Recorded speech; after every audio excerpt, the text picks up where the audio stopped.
A mysterious call for help beckons us to go on a heroic journey. Is this one worth answering? Find out as we dive in to Call of the Netherdeep today on the Essential GM. All right, it's finally here. Call of the Netherdeep, Wizards of the Coast's newest adventure module. So up front, I want to say we're going to start off with a spoiler-free section. I'm not going to post any pages of the book. I'm just going to give kind of broad thoughts and overview, and then we'll really jump into the meat of it, and I'll give you a nice spoiler warning before that. But first, if you could drop a like, subscribe, all that stuff helps out the channel. Let's get into it. To me, I find Exandria to be a much more exciting world to adventure in than Forgotten Realms. I just don't get excited about Forgotten Realms, so I've been very excited about this book right here. This adventure is heavily story-driven. Probably makes it kind of feel like the spirit of, an actual Critical Role where, at least what I've seen of it, there aren't tons of battles all the time. Like every single session, there's not even necessarily one. There's lots of skill checks. There's lots of great NPCs. There's investigations and that kind of thing. I love the idea of a dungeon crawl too. That's not what this is. If that's what you like, this probably isn't for you. The newest adventure is for levels 3 to 12. It's set in the world of Exandria, where Critical Role is set, although we are exploring or adding depth to some locations here that I think is brand new, even though I haven't seen every episode of it. There are places that aren't covered in their other campaign setting books. They really flesh out some cities that are brand new. Reading the adventure and the overview, I felt like there really was like kind of a JRPG influence to it. I could see lots of games that I know kind of in the DNA of the storyline and the enemies and the NPCs. For me, it suits better my tastes, I think, and I'm planning to run this starting in a few months. This adventure has some new mechanics that I haven't really seen this fleshed out before. Maybe I've seen the ideas floating around, but there's some cool stuff going on here that I'll get into in more detail when we get to the spoilers section. This isn't like a mechanics heavy adventure. Like if you're super into min-maxing, if you want enemies with like insanely cool abilities or new subclasses or something, there's not really that going on in this particular book. Everybody likes to talk about railroads. They're bad. Sometimes if you're going to have a structured adventure, there has to be some kind of story, and it's pre-written, so you're going to have some of that in any module, I think. One thing I really like about this adventure is that there are real choices to make. Stuff that you do does have very different possible outcomes. To some extent, everything kind of leads back to the final point, but there are still, consequences for these actions that will have lasting impacts. So you're not just setting up players to make potentially meaningless choices. The actions that they have, even if they are on this sort of linear adventure to some degree, do have real impact, and it gives the players power, I think, to do that. Yes, some of the storyline is on rails, the locations you go to, that kind of thing. But I still think this is a pretty good adventure, and it doesn't seem like the most limiting one that I've ever seen, for sure. I think a lot of the artwork is really beautiful.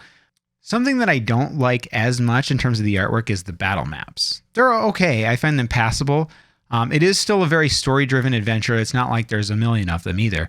But we live in this age where now, like on Reddit, Patreon, for very affordable prices, you can get catalogs of tons of beautiful battle maps, and they come VTT ready. They come, day alteration, night alteration, this climate, snow climate, And the artwork on them is just incredible. The level of detail and like the polish on them and the way they look is just exquisite.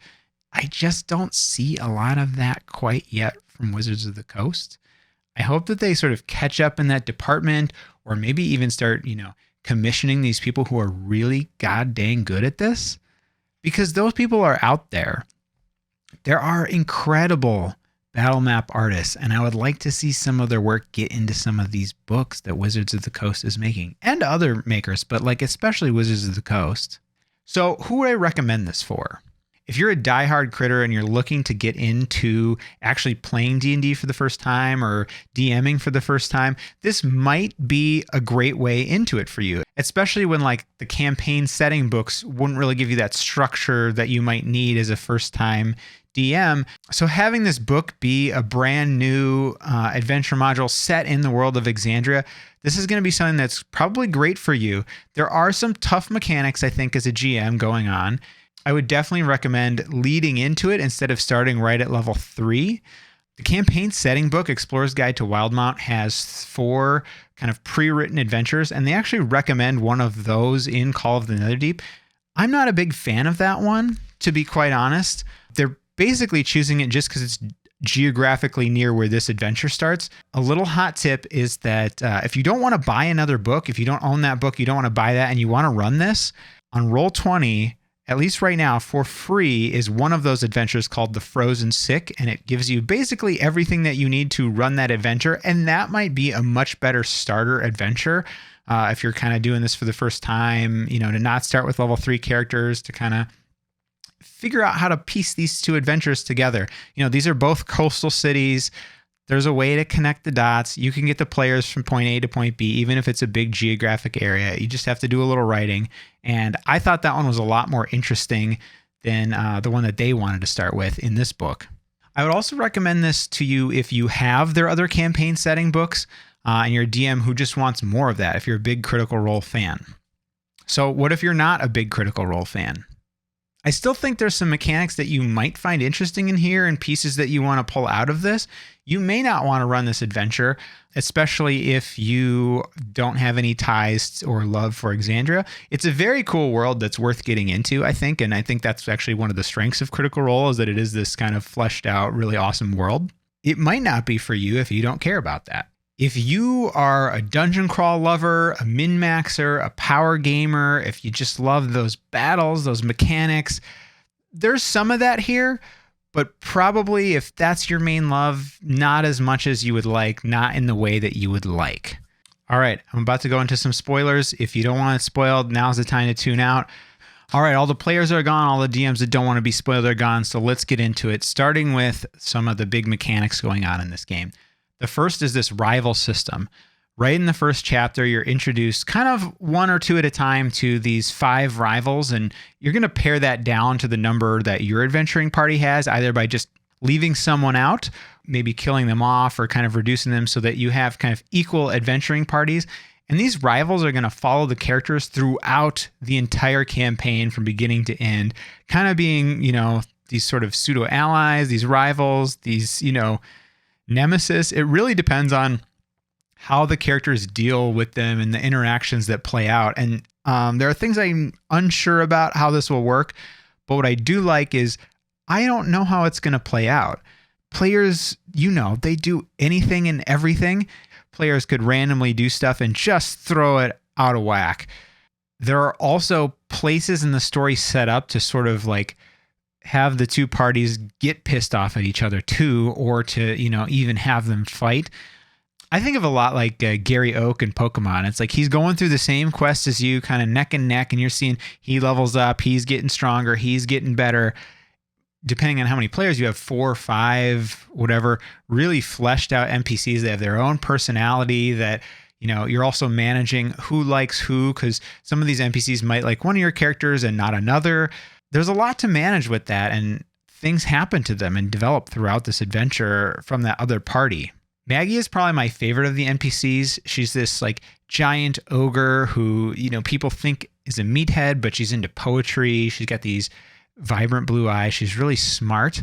And there's places for that to come up throughout the adventure. They've given them motivations. They kind of do check-ins throughout to really help you have a lot of meat to what you can do with these NPCs. And it's something that if it doesn't play out well, could get annoying because it recurs so much. But as a DM, you have that flexibility. You could have these people sort of fade to the background at any point if that mechanic is just really not working for you.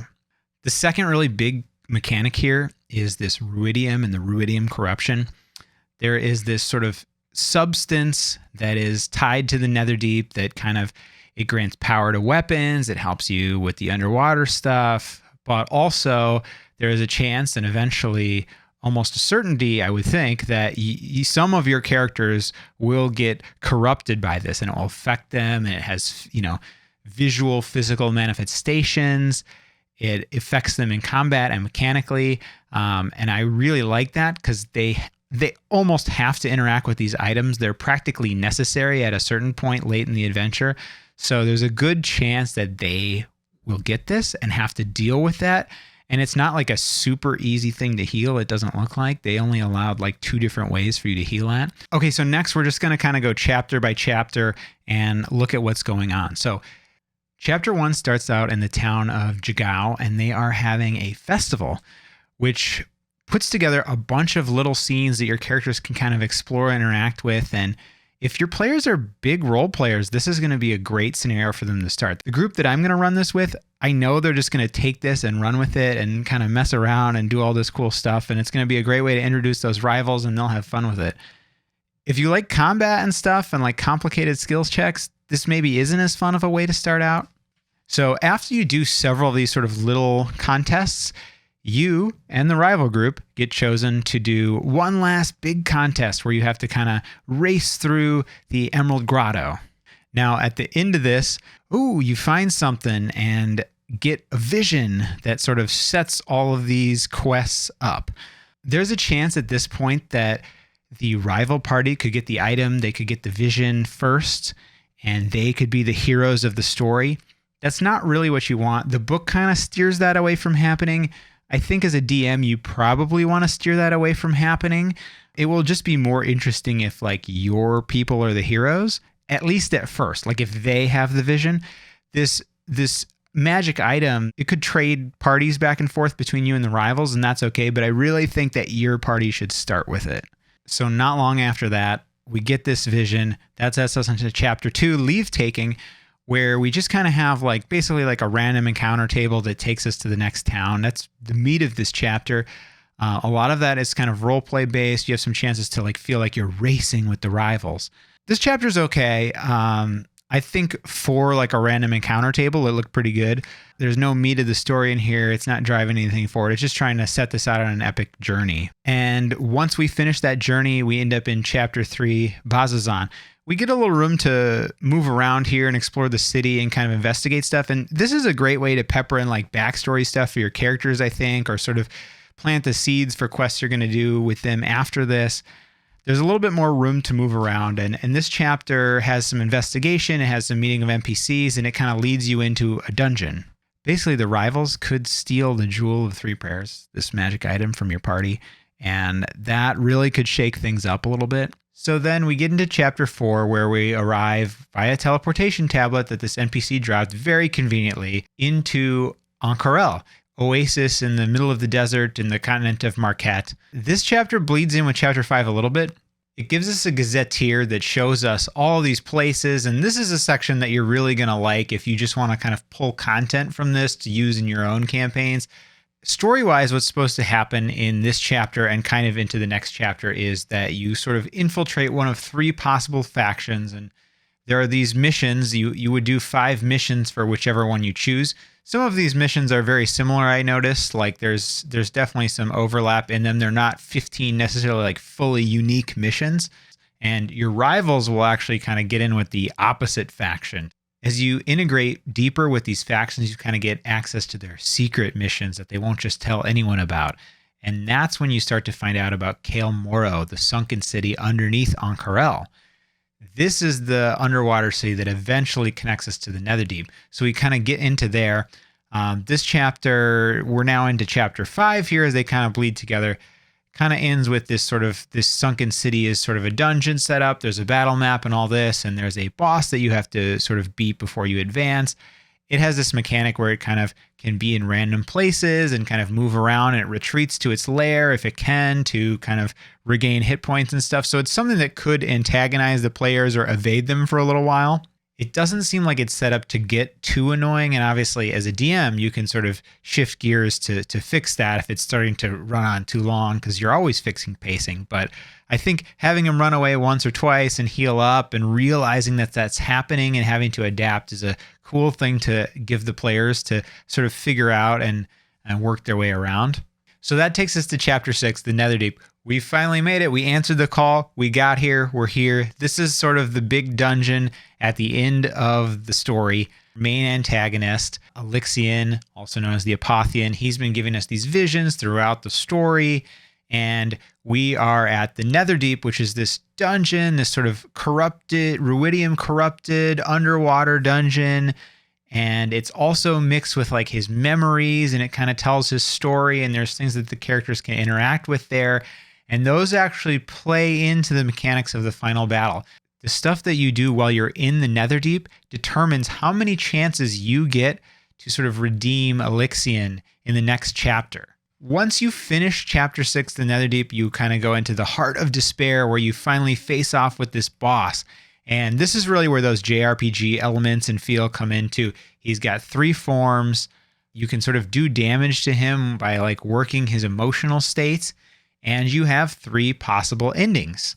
The bad ending, which is actually kind of interesting if it were to happen, I think, is that you free him, but he's not redeemed. And then he wreaks havoc on the rest of the world and he's destroying Ank'Harel. And that really opens up a bunch of stuff that you would need to write, beyond the module, but it could be a really cool thing for the adventurers to do is like, oh no, we screwed up. We got to go fix this. We got to fix this. We're ruining the world. There's a neutral ending where you just kind of, reduce the HP of the boss to 0 and each of his 3 forms, and then he is done. Or you can sort of redeem him like through a combination of fighting and talking to him, help him get redeemed. And that's where he'll turn into a 4th form, which is actually sort of his redeemed form that won't fight you. And that's where you get the good ending. And that's sort of where the story wraps up. This big dungeon, this psychological dungeon, and this multi-phase boss battle, kind of concluding things with your rivals potentially, depending on which ending you get. All right, so that's a wrap on this video for Call of the Netherdeep. Let me know in the comments below if this was useful to you, if there's something that you'd want to see more of. So thanks for tuning in, and we will catch you on the next one.